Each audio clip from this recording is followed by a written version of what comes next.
the defense pairs of UMD change up just a little bit. So Kaiser will play with Helen, a couple of young kids playing together. Darren Goetz back in the lineup. They're trying to create a little competition between Goetz and Kelly, much like a lot of teams will do with their young defensemen, try to earn the playing time. I think it was Willanen and Pullman at North Dakota were kind of a similar platoon situation that freshman year.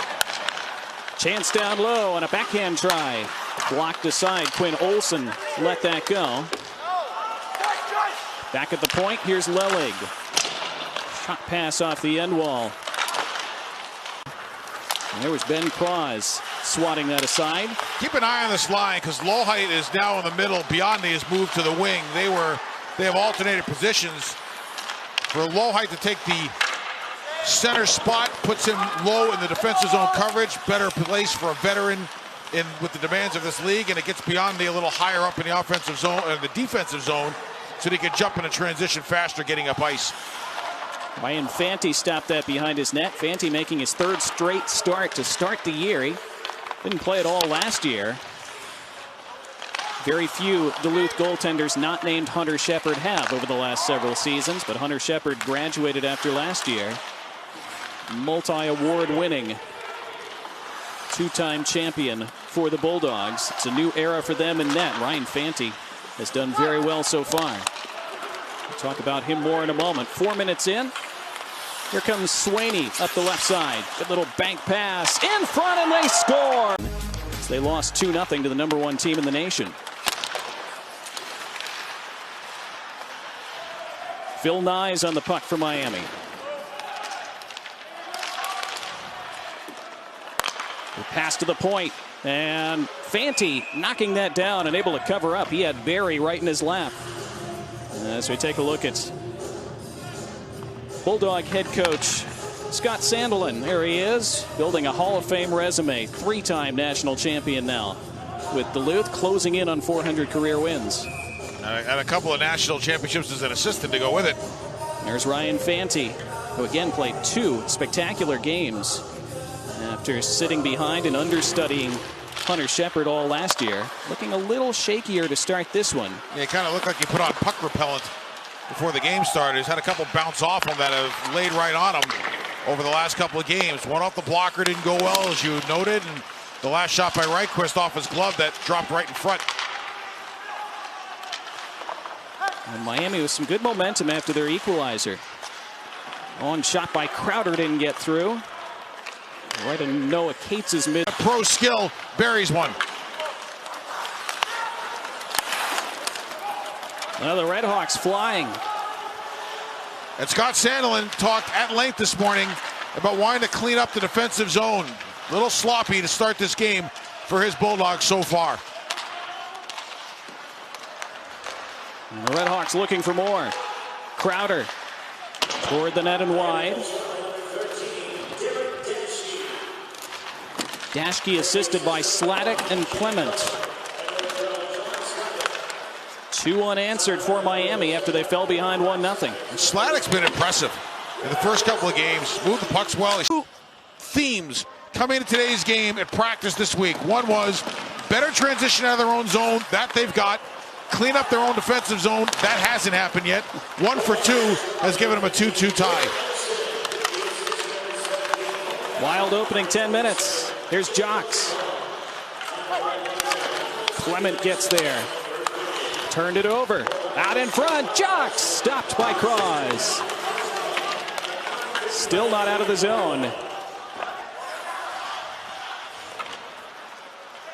Well, Miami tries to play a lock-it-down physical style. We know how systematic the Bulldogs have been and how suffocating their program can be. We weren't expecting 2-2 just over 10 minutes in. That's what we've got. More next. Last year, they had challenged everyone to get comfortable in the system and the style of play that they want, but also they needed to establish whether or not what Miami was offering was for them or not. He said to the players, the NCHC is way too strong a league to fake it. Well, they certainly haven't faked it in the first half of the first period today. Fell behind 1-0 early, hit back with 2 straight goals. Then the Bulldogs came back to tie it up. And the tally by Quinn Olson. Now remember, we just talked a little bit about Miami's always done well recruiting in Michigan. Miami also used to do very well in Illinois. Notre Dame has really moved into that territory nicely to recruit that area, especially the Chicago area. And it plays off what Andy Murray told me. He said the first couple of years they're doing all those little things that tend to produce some big results later. And remember, their power play has been off the charts early in the season. Yep, they've hit it 50% in their first 2 games. We talked about it. That's why they won their first 2 games. Good start to this penalty kill for Miami, though, as Monty Graham throws that down the ice. Jackson Cage has put that in a place where you don't want to put it. The gray zone on the ice is the 5 feet inside and outside of both blue lines, and that's the area where puck management is most important to prevent transitions or turnovers that could lead to goals. Saw Wyatt Kaiser carry it deep there for UMD. He's quarterbacked their power play, a freshman. They recruited him specifically to be their power play QB. Worked really well in their first couple contests. It's the word I'm looking for. The reviews on Kaiser have been really, really good. Yeah. Scott Sandlin talked really well about him. And your second man in the net with their stick down to get inside the defense. Nice fundamental rush by UMD. Redhawks trying to start a rush. Now they might cross the line, in on goal, and Barry was just bothered enough. Still loose, and it hops just wide. Off the tip by Chase Pletzky. Then from the line, blocked down in front by Wyatt Kaiser. He's not just a power play quarterback, doing dirty work. Up again in the second half. The teams are really having a good time with it. Well, they'll never forget this, one way or the other, right? That's true. Here's a turnover, and almost seized on by Monty Graham. And Monty Graham's had a lot of jump in this first period. Scored that first goal and has been sniffing around for a couple others. He's a Tasmanian devil. He's always going 100 miles an hour. Rail toward the net, covered up by Kranz. But I mean, other than that, you can't really do it. So you're always going to have a little bit of a difference between who's your big gun and who's sitting behind them. You just got to make sure that the number 2 is dependable. We were talking before the game, if you're Minnesota-Duluth, tough to get another goaltender to commit when you had Hunter Shepard in your goal the last few years. Oh, no question. I mean, here's the thing. If Shepard is going into his junior year, and you know he's the guy, and you're coming as a freshman, that's one thing. You sit behind him for a year, you learn, like some of these guys did, like Fanti did. You learn, you figure it out. You got a great goalie coach at UMD and Brant Nicklin. I mean, he is tremendous. And think about the guys that he has helped develop between Casimir Kaskasuo, between Hunter Miska, and then Hunter Shepard. And all 3 of those guys started slow and just continued to build. And Brant's got real good vision on the game and a real good ability to teach the game. He's a proud member of Goalie Nation, and he'll do the same thing, and he'll keep doing it. So if you're the younger guy and you want to work with a good goalie coach, I think it's a big part of the recruiting process. Here's a 2-on-1. Kepke dropping it. In on goal. Great stop by Kranz. Final minute of the period. Pushed ahead by Brian Silver. Gained below the goal line by Gilling. They lost it. Bulldogs to center. Lelig shoots in. Jocks in the corner. Twisted it to the front. Redirected intelligently by Kobe Bender. All started with a really good dump in by the former Waterloo Blackhawk, Hunter Lelig, who just placed it down the wall, created a race. I like to call it the place and race. And there's an art to killing the last minute of a period. And little plays like that are all part of it. Inside 20 left in the frame. One more rush for Duluth. Swain. Vote for Denver to win anything. Probably not going to happen. Back underway, period 2 in Duluth. I will say this, there have been a lot of big-time goals scored in this pod so far, but there's not been a lot of garbage. It's been pretty good. It's been great. Noah Cates going to work behind that Miami net. And the Bulldogs in the maroon and gold. Miami in the white and red. Roth dispossessed. And the Redhawks come to center.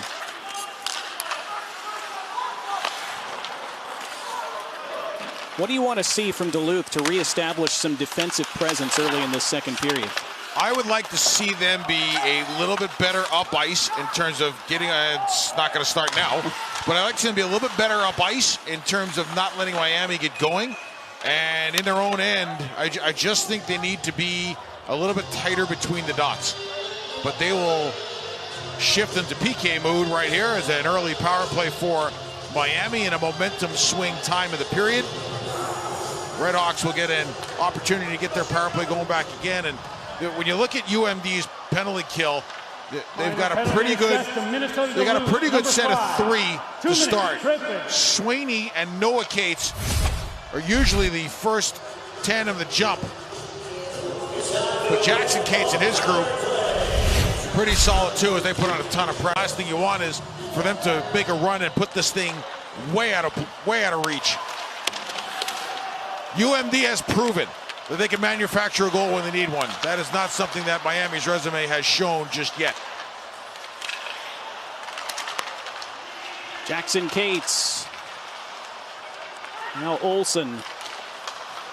Those Cates brothers have been so deadly for Duluth. Deflected shot, and Cross never saw that as it trickled wide. Kaiser eager to atone for that penalty he took early this period. That couldn't be handled by Louis Rail. Shots are 17-9 favoring Duluth.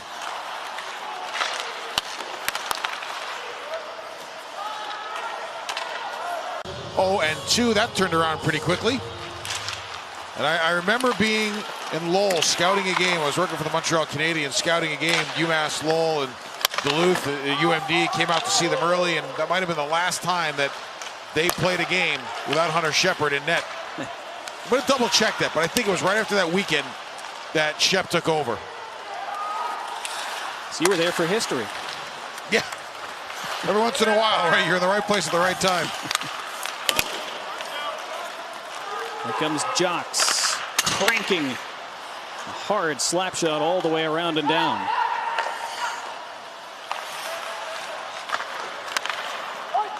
These end boards can be really lively here at Baxter, as that's icing against UMD.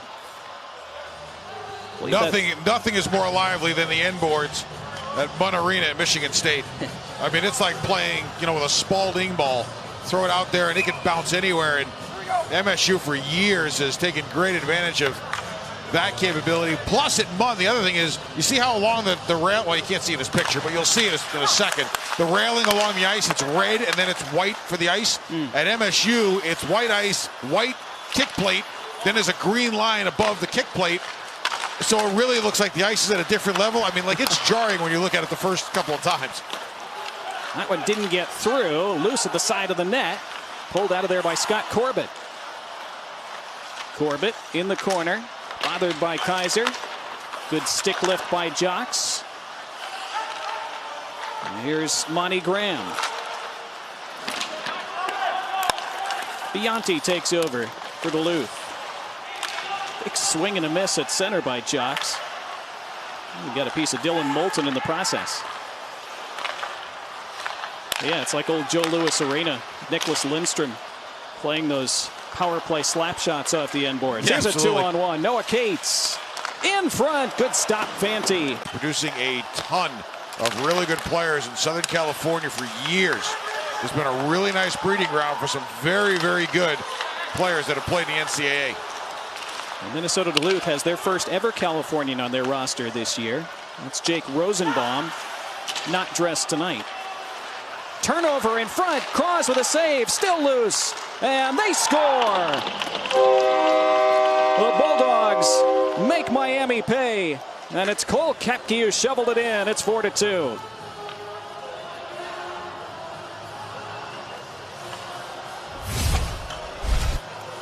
You can't shoot yourself in the foot against a really good team, and there is absolutely no way, I mean no way, that puck ever should have been in front of the net.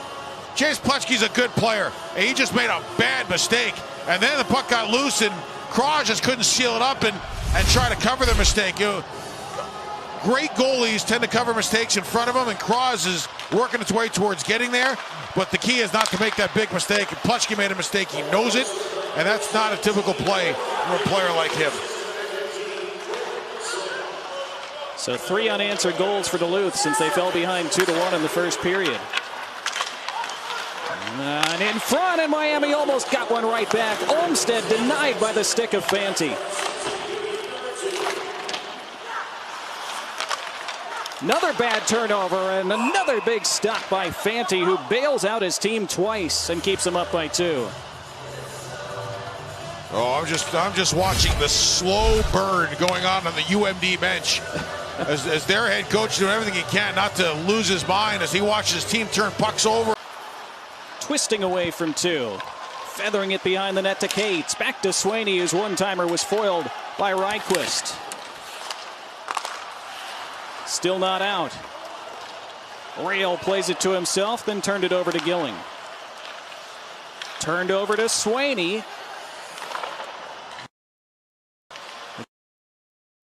Again, shaky in their own zone.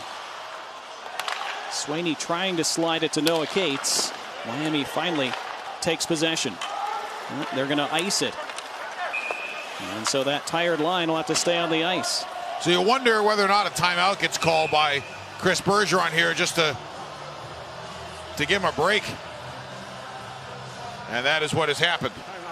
Are you going to be okay with these expectations and with these protocols? And you have to get them on the kind of the right side of the ledger, build relationships, build some trust. Year 1, everybody's new. Year 2, you've got 18 returners and 8 new. And then the familiarity level starts to build as each year goes by. Here's Gilling, centering, and they score! And the Redhawks have that crucial next goal. They're back within 1. It's Bray Crowder, the junior out of Ontario, who makes it 4-3. And that's the culture you're trying to build, that culture of you're down 2 goals to the back-to-back defending champs, but you don't lay down. And like I said, the last 3-4 minutes, they've been great. And what a play by Casey Gilling behind the net. Wins the battle, finds Crowder, who snuck in smartly. Carry it through some rough times, and that is a really damaging blow, especially considering what they lost with players leaving. The big horses on the back end, Kacharik hurt, Rushoff leaving early, which all of a sudden slots all their centermen up 1 in the lineup, and there's a big difference between a 3 center and a 2 center. Here comes Kepke charging in, and Cross held that short side and covers up. But yeah, Western Michigan lost their top 5 goal scorers from last year's club, and they just got crushed by the end of that season being canceled because they were in position to possibly make a run late in the conference tournament. If they had won that, they would have been in the NCAAs. They were a real dark horse to do something in the postseason. Never got the chance. Don Scott Sandelin's group had that same issue. You lose Scott Perunovich, you lose Dylan Sandberg, you lose Nick Wolf. All 3 of those guys, game changers and high-impact defensemen in their own way. And I don't think, well, in Duluth, they knew what Nick Wolf could do. I don't think everybody else around college hockey realized how important a player Nick Wolf was to the Bulldogs. Wraparound try by Swaney, sealed off, loose in the slot. Noah Cates pushed it toward the corner. Dashke ridden off of it by Kobe Roth. Cates, another wraparound try. Couple stops by Cross. Cross would make his life a whole lot easier if he'd be a little bit more active with the stick on these wraparounds. I don't like when goalies let the puck come to them in those situations when they can use their stick to make sure that it doesn't get anywhere near them. It is a lost art among goalies today about how well to use your stick in and around the crease. Barry curls with it and deflected right into the slot by Roth. Inadvertently put it into a bad position for his own team. They defend that out of play so far. There would be about a 17-second carryover into the 3rd period as they're offside here. Olmsted didn't think so. There's the old philosophy on the power play. If you can grab the line with possession and get set up, do it. And UMD does a real nice job of delaying that entry. Watching the evolution of some of these guys that are penalty killers, whether it be low height, whether it be Latarou with their speed. The one thing that UMD has had for the last couple of years has not only been an aggressive penalty kill, but it's been a penalty kill that's got the green light to go for offensive chances. I always think back to that humongous shorthanded goal they scored in the frozen faceoff the last time it was played to get a game tied up 2-2 late against St. Cloud, a game they eventually won, I think, double overtime. Final chance of the period for Miami. 5 to go. Barbolini. Gilling pulls and shoots. Blocker stopped by Fanti, and that's it. For games 1, 2, and 3, 4 of a season, to see some of these games and some of these real skilled players playing at such a high level so quickly, really nice to watch. 7 goals through 2 periods of our game this afternoon. Minnesota-Duluth 2-0, Miami 0-2. Redhawks on the power play, tail end of a power play to start the third. Dashke with a try, Fanti the save. Olmsted was trying to center it across. Penalty is expired. Oh, if Olmsted got that through, it was tie game because Gilling was wide open. A little one-timer at the other end. Lines. And one thing I like about UMD with their veteran experience, when they enter the zone on the rush with the puck in their control, they are very, very dangerous because of their skill level. Pass did not connect, but icing waved off. Drasner, the pass out for Miami. And that will roll for icing against the Redhawks. But not a ton through the first couple of minutes here. I should take a look at Corbett, who had a big goal in the last game. Big man, and the thing that has impressed me about him is his willingness to play in the dirty areas, whether it be in the front of the net, whether it be to go to corners to retrieve pucks. I mean, he's a guy who likes to get his nose dirty, and you need a few of those. You need a little dog meat in your lineup, and he's got it. Bender wrapping around. Cross made the save, didn't know where it was. His teammates help him out. Andrew Sinnard dug it out of there. And now a foot race, and Kaiser gets there first.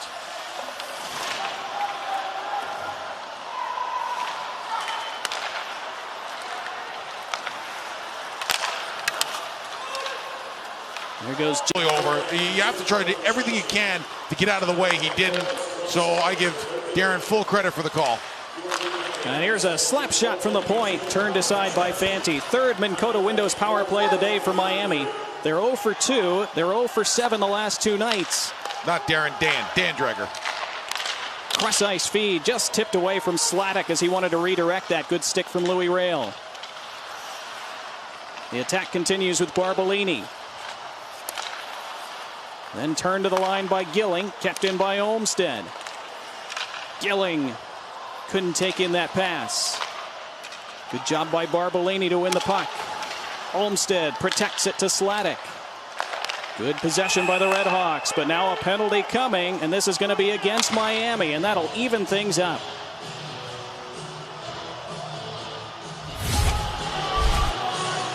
Louis Rail's in front of the net, 6 in dark, and he gets taken down by starting to carry the mantle, and he's not going to play every game. I don't think you're really going to ever see the Hunter Shepard thing again, or you're not going to see it often, where one guy's going to play 42 games during the course of a year or play 100 and something straight.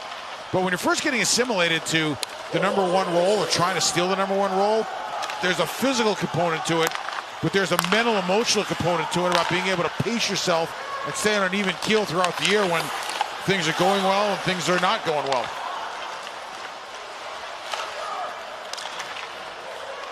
Swaney at center. Noah Cates trying to hit Roth. Roth almost found a loose puck. Banked all the way down for icing against Miami. No, waved off. Play continues. And then losing a stick was Wyatt Kaiser, but that's a penalty. Boy, was he ever caught flat-footed, and it went from being a 5-on-3 almost to a breakaway. Bill Nyes with a block from that draw, and then Gilling completed the clear. That was good for Miami because Nyes' stick had gone flying. Swaney rewinds. Tried to dance his way in again, nearly did. Pushes it around to Noah Cates. Keeps it moving. Here's Swaney. Down low, kicked out by Cross. That was a harder save than it looked because it came through a screen and it wasn't coming through full speed. So it was kind of like you're expecting the fastball, you get a changeup. That's what Cross saw, and he made a really good recovery.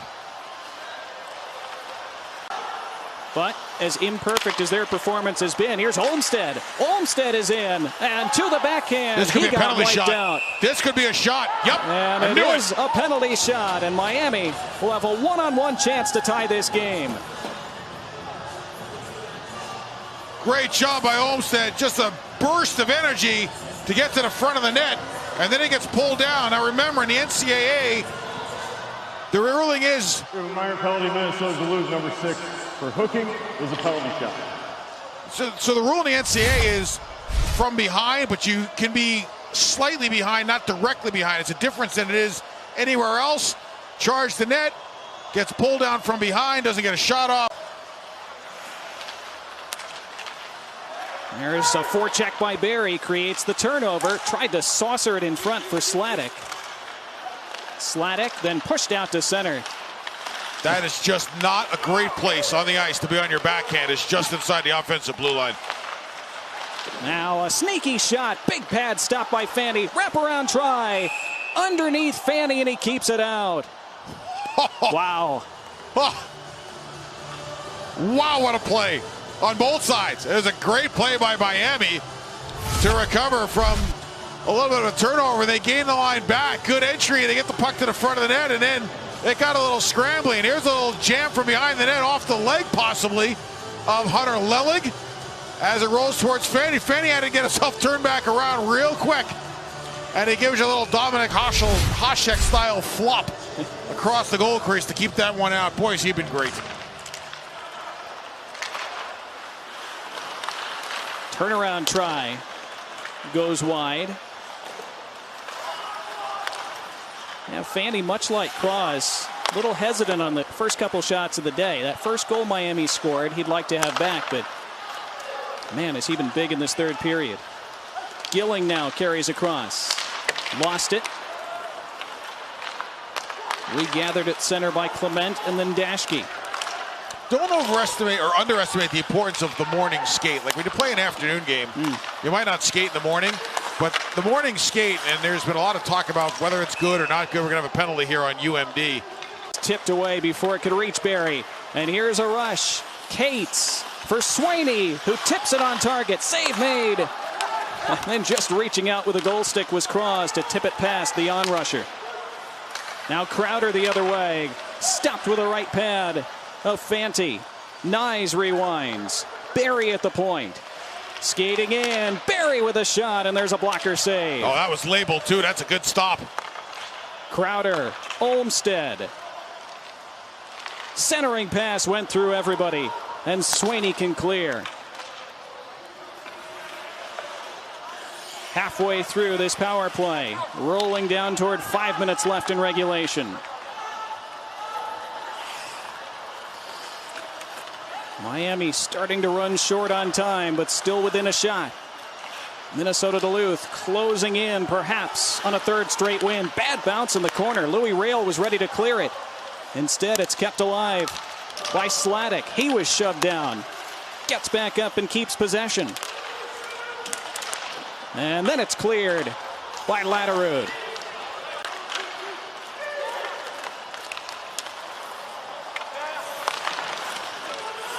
Oh, Miami, too many, maybe.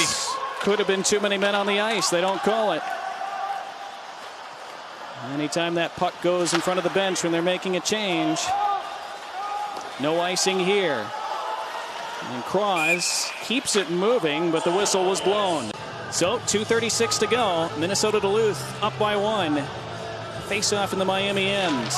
By the way, what's the over and under now, and how many people on Twitter are going nuts because they compared Luke Lohheit to Brett Hull? The Dave Starman hype machine. Geez, what an idiot that guy is. He just said Luke Lohheit was Brett Hull.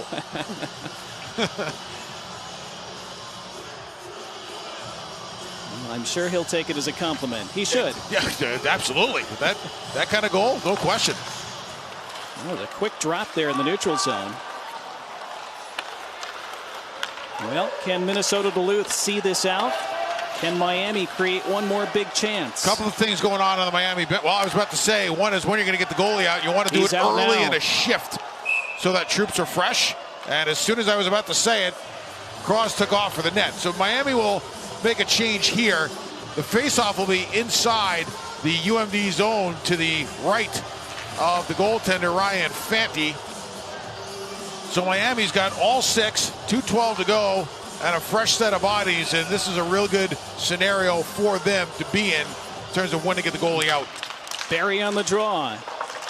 Dashke pinches and holds in for now. Noah Cates at the wall. Still they jostle for it. And Kaiser on his backhand able to clear. Big play by the freshman. Dashke in front of that open cage. Here's Olmstead. He was converged on by Louis Rail. Noah Cates jamming at it in the corner, trying to melt clock. Now they work it free. Sladek couldn't gain it. Cates behind the goal. Wyatt Kaiser again with the clear. This one, though, will go for icing with $1:28 left. There was a great play by Jackson Cates.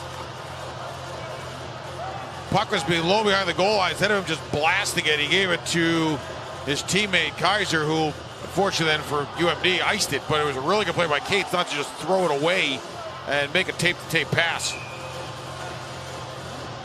So the net remains empty as Graham steps up, and now Minnesota-Duluth takes their timeout. The wall. Gilling against Noah Cates on the draw.